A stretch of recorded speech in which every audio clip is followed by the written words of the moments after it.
Good morning, Rabbi. Okay. We are on DAF Mem Beis Amid Aleph. And what we had seen yesterday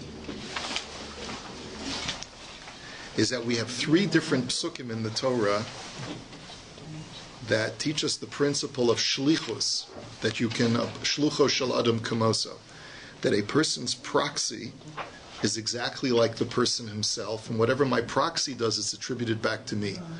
We had seen one pasuk by Gittin, that you can divorce a woman via get. We saw a pasuk by Truma, that my proxy can tithe for me.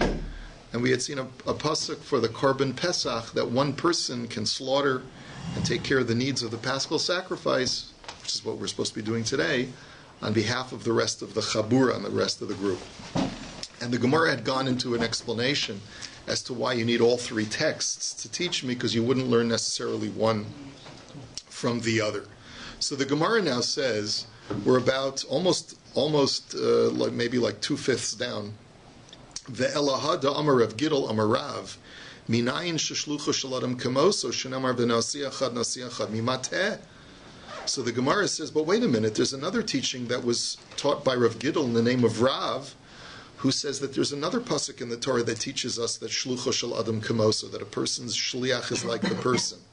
Because Moshe said that when it comes to dividing Eretz Yisrael, the president of each tribe shall apportion a large chunk of land. He'll take a big chunk of land and break it up and divide it among the tribe.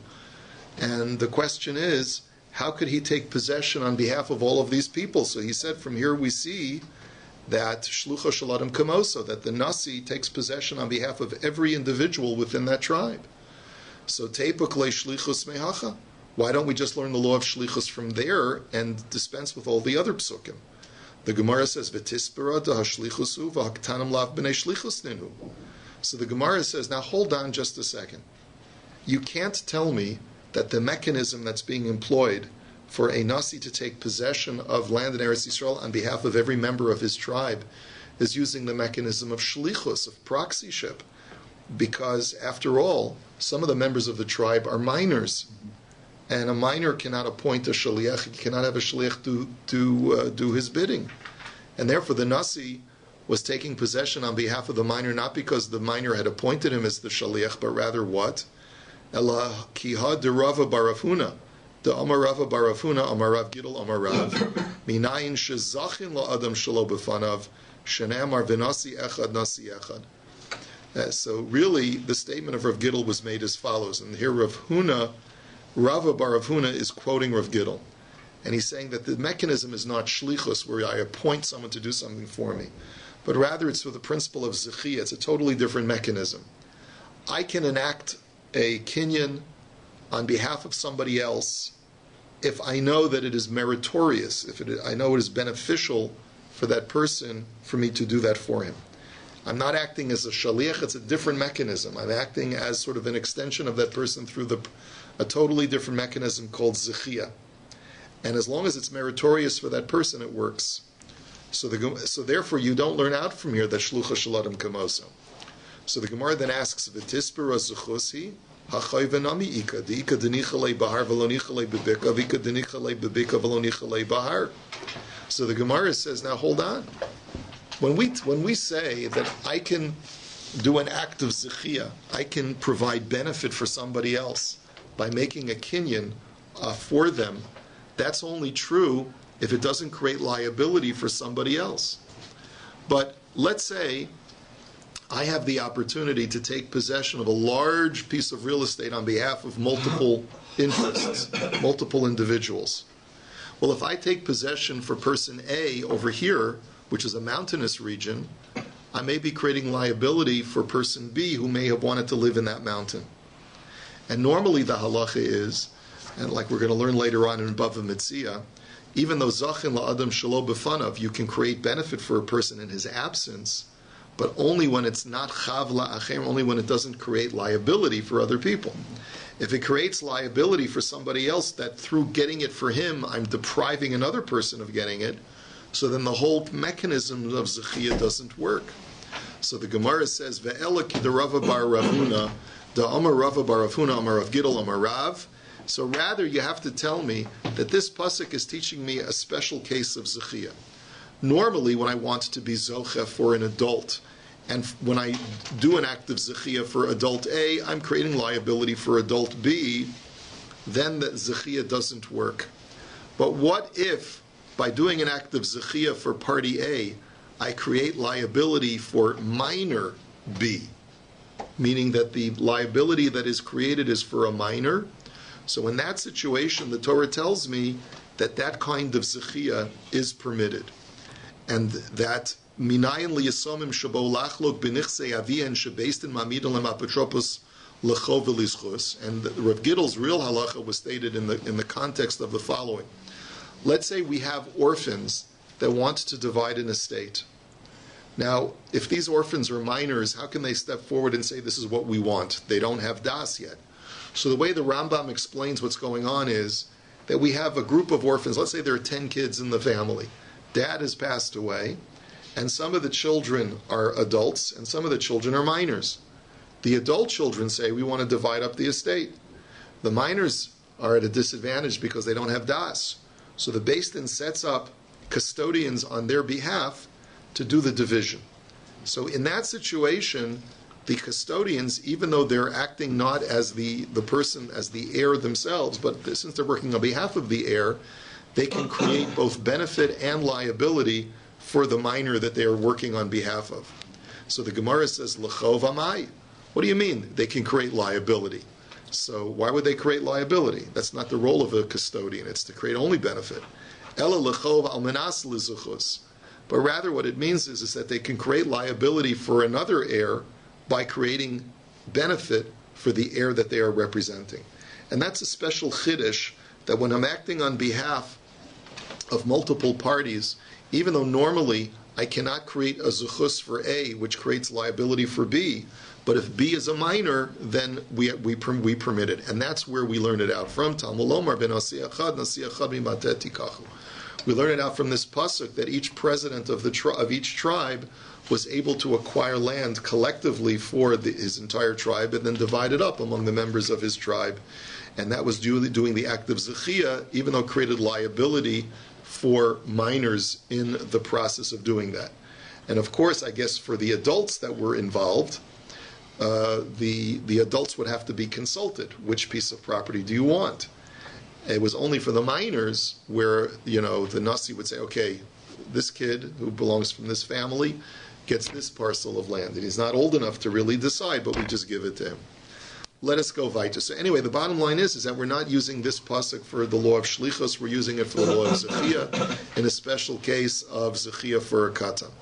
Amar Rav Nachman, Amar Shmuel, Yisomim shabo lachlok b'nichsei avihem, based in mamidam lem apotropos uborim lem chelak yafeh, v'imigdilu yicholam limchos. So Rav Nachman quotes his Rebbe Shmuel as saying that this case that we mentioned, where you have a group of Yisomim, some are adults and some are children, and the adults wanted to divide the estate. We set up a custodian for the minors, and they try to do their best at estimating what would be the best interests of the minors, and they choose a portion of property for them accordingly.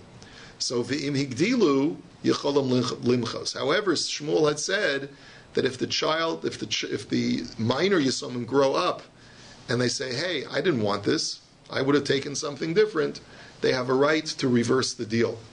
So the Rav Nachman didei Amar im higdilu enim yicholam limchos dimkein makoch based in Yafeh. And Rav Nachman himself disagrees. He says, that's what my Rebbe Shmuel says, but I disagree. Once the Beis Din has acted on their best interests, even if it turns out afterwards that the Yisomim are unhappy, the Beis Din's decision stands, because otherwise, what power are you vesting within the Beis Din? You have to give them some power. So the Gemara now says, Umi Yisleil Rav Nachman imkein makoch Beis Din yafes. So you're telling me that Rav Nachman says we give the power to the Beis Din? But wait a minute, I'll show you a contradiction, because v'hatzanan shom hadayanim shepichsu shtus ahosiru shtus mechron batal, and Reb Shimon ben Gamliel omer mechron kaimim kein makoch based in Yafeh. That there's a machlokes. What would happen if a Beis Din does a real estate valuation? Here's what happens: a debtor owes a guy $1,000, and he's left town, and we have no way of finding him. So what do? We have to seize some of his assets, sell off the assets, and use those proceeds to pay back the creditor what is owed to him. Well, what happens if they make an error in the valuation of the property? And they either valuate it as too high of a price, or they valuated it too low of a price. So as long as they go beyond a sixth of overestimation or a sixth below its true value, then any party who is damaged by the sale can protest and reverse the action of Bayt. And Reb Shimon Gamliel says, I disagree. Once Bayt acted what they felt was doing the right thing, even if they ended up making an error in the valuation, their valuation still stands, because we have to vest Bayt with certain powers. And yet Rav Nachman is quoted as supporting the Chachamim's contention that we do reverse the sale. So why is it that when it came to the decision of the Bayt on behalf of the Yisomim, Rav Nachman says we give them strength, and over here Rav Nachman sides with the Chachamim that we take away their strength and we reverse the sale? It's a contradiction of Rav Nachman. So the Gemara says lo kasha, ha de to'u, ha de lo to'u. The difference is very simple. In the first case, where Bayt decided for the Yisomim what portion of property they should take, there was no error in valuation. They decided that they would give the Yisomim a piece of property worth the amount that was coming to them. The only thing that happened is that the Yisomim were unhappy afterwards, and they wanted to reverse it. There, Rav Nachman says, if Bayt did a proper valuation, they were accurate in their financial valuation, you can't reverse it. In the latter case, where Bayt either overvaluated or undervaluated the property, well, that's a financial error, and that's where Rav Nachman agrees that we can reverse the action of Bayt. So the Gemara then asks a simple question: Idolo to'u ma yicholom limchos, yicholom limchos beruchos. So the question is, if in the case of the Yisomim, Bayt made no error in their valuation, so then what are the Yisomim protesting about? So the answer is that there may be protesting because if the estate was, let's say, there was a north side, a south side, and the Bayt gave them the north side, they could say, well, we wanted the south side because we have other holdings that are closer to the southern part of our father's estate, and if you really had our best interest at heart, you would have given us the southern part of the estate. So even though financially it's the same value, it's more convenient, and therefore that's why there's a machlokas. That's where Rav Nachman says, I side with the Chachamim. They cannot reverse the sale. When do they have to come back? Right away? In other words, let's say they have to come of age. Let's say the kids are only 5 years old. So they can only complain when they're of age. So but the value of that land can change dramatically in those 7 Well, so what they'd have to do is, let's see what the original value... Right, you're right. According to Rabbi Shimon Gamliel, they could complain, well, look, at any point, the property you gave us hasn't gone up as much in value as the other property that our brother got. So even the new information... So maybe that's the reason to the complaint. The Gemara doesn't use that as an argument. The Gemara says... ruchos, which means that as far as they're concerned, it could be there's a discussion in the poskim whether that's a valid argument for Reb Shimon Gamliel or not. I don't know. Amar of Nachman, ha'achin shecholku harehin kilokuchos, pachos mishtus nikna mekach, yeser al shtus batal mekach, and shtus kana umachzer ona'ah. This is really above a metzia sugya, because it deals with the laws of ona'ah. Now, what is ona'ah? Ona'ah is a law in the Torah that says that I'm not allowed to exploit another person by either overcharging them for a commodity that has a regular market value, or underpaying them for something that has a fixed market value. So, for example, let's say a guy doesn't realize that what he's got is worth $1 million, and I tell you, that's a piece of junk. I'll give you $500 for it, right? So that's an isser of ona'ah. That's as long as you can ascertain that it has a market value of $1 million, you're committing a terrible sin. You're exploiting a fellow Jew. So the law is in the Gemara and Bava Metzia that if you overcharge or underpay by 1/6 of the true market value, if you go over a sixth or under a sixth, so then you can the person who's been exploited can completely nullify it, and the sale is null and void.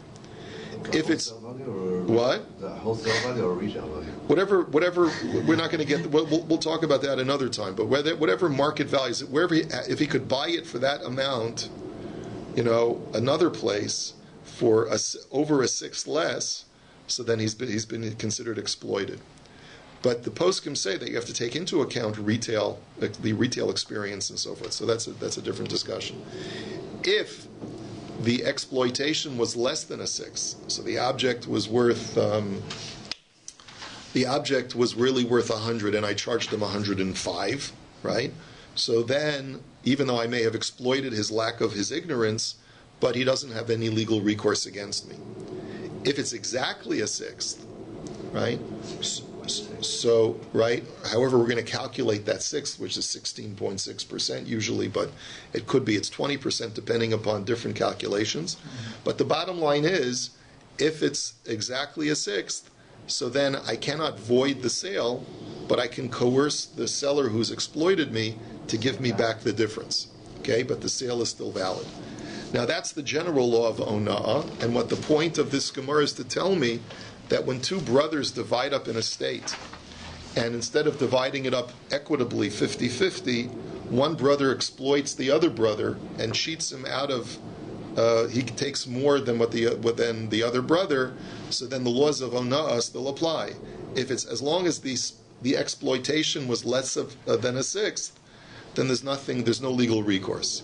If it was over a sixth, then we can completely void the split, and if it's exactly a sixth, the split is legally binding, but the brother who did the exploitation has to compensate the brother the difference of the more of what he took.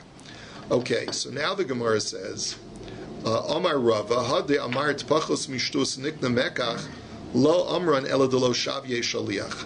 Avel Shavye Shaliach, Amar Litikuni Shadartich Velo La Avuse. So Rava says it seems like he's saying just a general law having to do with ona'ah.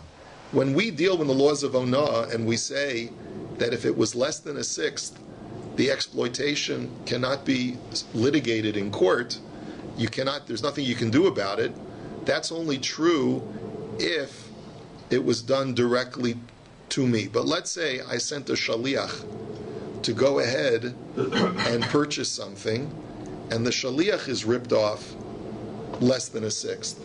He ends up paying 105 instead of 100 for what he should have really paid. So then, because I sent a shaliach to purchase the item for me, I can argue in court that I only made him my shaliach to benefit me, but not to incur loss for me.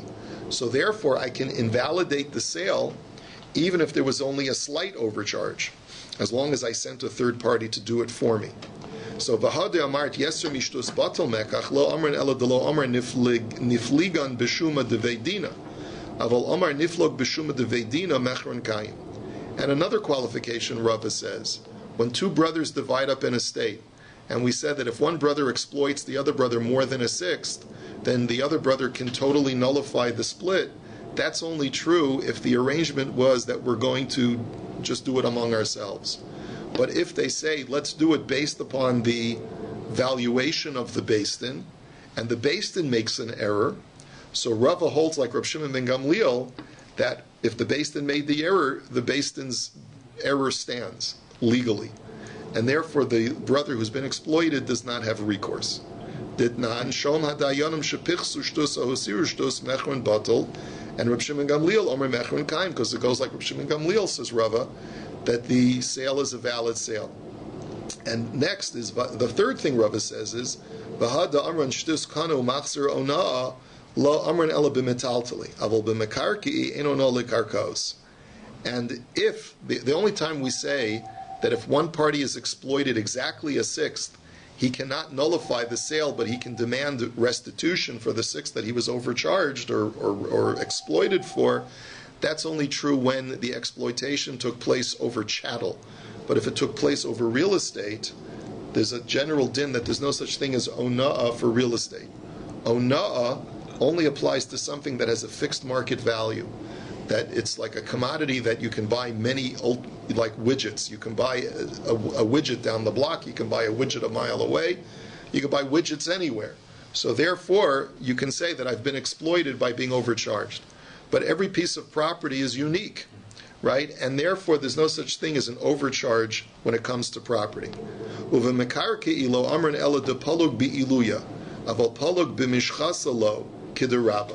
that's only true if the exploitation in the real estate took place through just a valuation of the real estate.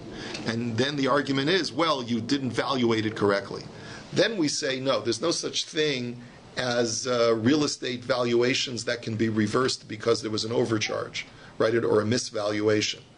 But let's say the valuation was not based on a financial valuation, but it was based on an improper measurement of the real estate.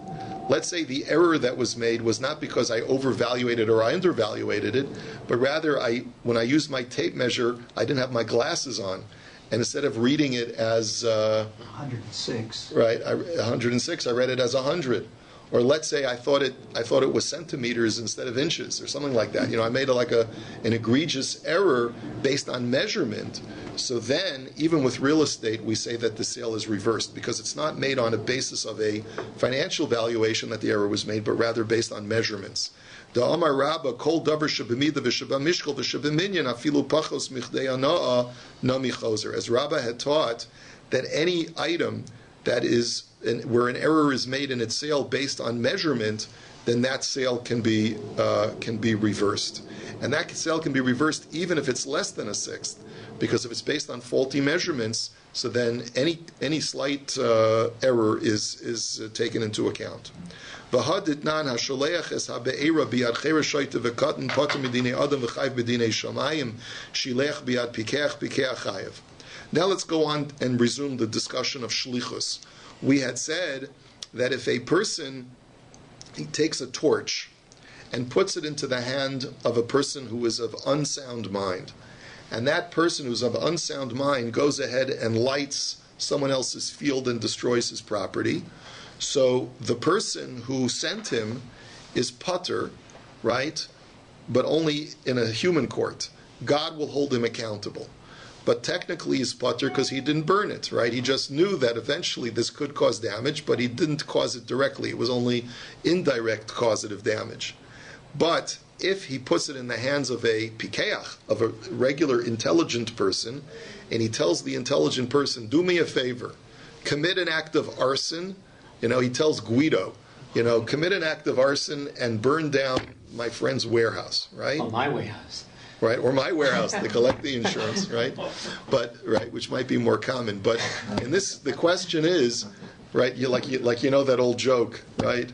I heard your warehouse burned down. No, that's tomorrow, yes. Right? But anyway, so if I send a torch with someone else and I tell him burn down that fellow's property, so the halacha is that I'm completely patur, and it's the guy who burned it down who's completely chayiv. So the Gemara's question is, V'amai nema shlucho shel adam kamoso. But why should that be? Why don't we say that there's such a din of shlichus, and the proxy is just like the person who sent him? The Gemara answers, Shiny hasam dein shliach lidvar avera, de'amrinan divrei arav, divrei talmud, divrei mishomim. Because there's no such thing as a shliach lidvar avera. This is the famous sugya of ein shliach lidvar avera. That if you send someone to do an avera, if he decides to do the avera, he's not doing it for you, he's doing it for himself. Because if he was doing it for you, we would say to him, why are you listening to that shemendrik? You should listen to the Ribono Shalom. Right? Who do you listen to? You listen to the master or you listen to the disciple? You always listen to the master. So therefore, obviously, if you're doing it for yourself. You're not doing it as a shaliach. So the Gemara says, now wait a minute, is that really true? V'haditznan shliach shlo aso shlichuso shliach mal. Aso shlichuso balabayis mal. So ki aso shlichuso de balabayis miya mal amai. Nema in shliach lidvar avera. Why then is it that if I have hektish money and I tell my shaliach, please buy me bananas for personal use. Now that's an act of me'ilah. That's a violation of the Torah. You can't use hektish property and use it to buy personal items. I tell him, buy me bananas. So the Mishnah says, if he comes back with strawberries, so he's liable for me'ilah and not me, right? But let's say Taka comes back with bananas. So the halacha is, I'm liable for the act of me'ilah. But why? Why should that be? Why shouldn't we say, Ein shliach lidvar avera, that he's totally responsible, has nothing to do with me? The Gemara answers, Shaini mi'ila diyalfa chet mitruma. Matruma mashvi shaliach af mi'ila mashvi shaliach. The Gemara says, mi'ila is a special case because it's scripturally connected to the laws of truma. And since truma has in its source text the din that a shaliach always works when I tell someone to take truma from me, it therefore always works shlichus when I tell someone to do an act of me'ila for me. And therefore, even though normally ein shliach lidvar avera, me'ila is the exception to the rule based on its connection to truma. So the Gemara says, v'neilaf mina. Well, then why don't you use that as the source text for kol Torah kula and say that just like there is a shliach lidvar avera by me'ila, so too everywhere else? The Gemara answers, Mishum dahavi me'ilu shlichas yad shnei ksuvim aboim ke'echad, v'chol shnei ksuvim aboim ke'echad ein melamdin. Because there's another text in the Torah that tells me that shlichus lidvar avera works in a special case. And since I have two psukim, like we've learned all along, that that law that a shliach can act on to do an avera only is localized to those two cases and does not apply to any other case in the Torah. One case is me'ila, and the other case is shlichus yad. Now, what does shlichus yad mean? If I'm a watcher, I'm a guard, I'm hired or even just asked as a favor to watch over someone's object, their camera, right? Let's say. So shlichus yad means is that I maliciously decide that instead of guarding this camera, I'm going to keep the camera for myself. And I pick it up, I put it in my pocket, and I walk away. So the moment that I pick it up to take it for myself, now I become liable for any mishap that occurs to that camera. Whereas before, if I was an unpaid guard, I would only be liable for damages that occur to the camera through negligence. Now, if anything happens to the camera, since I've been sholeach yad, I'm liable for anything. So if I get caught red-handed and then I accidentally drop the camera, I'm going to be liable to make restitution for that camera. So that from there, I also say that if I do it via proxy, that to be sholeach yad in my friend's camera, so then that too, the shlichus works. So me'ila hada amran. So we know that it works for me'ila. We just explained that. But shlichus yad ma'hi. How do you know that it works by shlichus yad? Titanya al kol devar pesha, because the brisa analyzes the pasuk. The pasuk says that for any kind of offense, a person who does shlichus yad is going to be financially liable. So what are the words al kol devar pesha for any offense?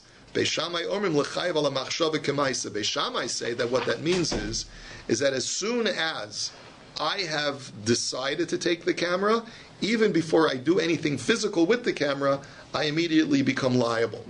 Okay, that's what Beis Shammai say. Beis Hillel omrim eino chayiv ad sheyishlach bo yad, and Beis Hillel disagree. You're not liable for shlichus yad until you actually physically handle the item and take it for yourself. Shene'amar lo shalach yado v'gomer, because it says that if you didn't actually send out your hand and take the object, you're not liable. So Amru Beis Shammai leBeis Hillel v'alo nemar al kol devar pesha. But Beis Shammai argue to Beis Hillel and they say, but what does the words al kol devar pesha? Sounds like anything that you do, even just thinking mentally that you're going to take it, makes you liable. So Amru lahem Beis Hillel leBeis Shammai v'halo nemar im lo shalach yado b'mlaches re'ehu. But Beis Hillel say yes, but the other phrase in the pasuk says that you have to actually physically send forth your hand in order to take it. If you haven't yet taken it, you're not liable. So Amru Beis Shammai leBeis Hillel im kein al kol devar pesha lamali. So then, what do you do with the words al kol devar pesha? Sheyachol ein li elahu amar la'avdo v'lishlucho minayin tamalomar al kol devar pesha. So Beis Hillel explains as follows: what it means is that since the Torah says that you yourself have to send out your hand in order to be liable for shlichus yad, you might think that if I tell my proxy to go ahead and do it for me, go ahead, take my friend's camera, I've decided I want to keep it for myself instead of just watching it, so go ahead and pick it up and bring it to my house. So that will also make you liable. As soon as you tell your shliach to do it, you personally become liable for any mishap that occurs to that camera. So the Gemara now says, okay, fine. So we see that shlichus yad is a unique case where shlichus l'dvar avera works, and me'ila is a unique case where shlichus l'dvar avera works. But hanicha leBeis Hillel leBeis Shammai demukmi l'laikra b'machshava k'maisa neilaf minei. But what about Beis Shammai? That only works according to Beis Hillel, who say that al kol devar pesha comes to include shlichus. But if you learn like Beis Shammai that the words al kol devar pesha is coming to talk about machshava, it's got nothing to do with shlichus, where's the other source that shlichus l'dvar aveira is a unique situation to that particular mitzvah? The Gemara answers, you're right. Mishum dahava mi'ila tevichu mechira shnei ksuvim bo'im ke'echad v'chol shnei ksuvim bo'im ke'echad ein molamdin. So there's another source that indicates to us that this idea of shlichus l'dvar aveira is localized to mi'ila and one other mitzvah. What's the other mitzvah if it's not shlichus yad? It's the din of tevicha u'mechira. Now what is that law? That law states that if a person steals an object, if I go ahead and steal a person's cow, then if I'm caught red-handed with the living cow, I just give it back and I'm done. But what if I go ahead before I'm caught and I either slaughter the cow or I sell the cow? So then I have to make restitution not just of the value of the cow, but plus either 4 or 5 times the value of the animal, depending upon the size of the animal, which is discussed in another Gemara. So mi'ila hada amran, tevicho mechira mahi. So where do you see that if I send my shaliach to go slaughter or sell the animal, that I'm just as liable for the 4 or 5 times? So amar kra utevacho o mecharo, ma mechira al yedei acher, af tevicha al yedei acher. So one opinion says that it's based on the fact that the Torah connects slaughtering to selling. Just like when you sell an item, you need a third party involved in order to sell it. So too, when you slaughter the animal, it could be done via a third party, and you're still going to be liable. And that's how I know that shlichus l'dvar aveira is unique to tvicha u'mechira. Devei Rabbi Yishmael Tana, o l'rabbas es hashliach. The house of Rabbi Yishmael learns that it's from the extra word o. O tevacho, o utvacho, o mecharo. That you slaughter it or you sell it. The word o is extraneous. And therefore, that word teaches me that if I use a proxy, it also makes me liable. And the Vechizkiya Tana Tachas L'Rabbas is Ashaliach. And the house of Chizkiya learns that the word Tachas in that pasuk is extraneous.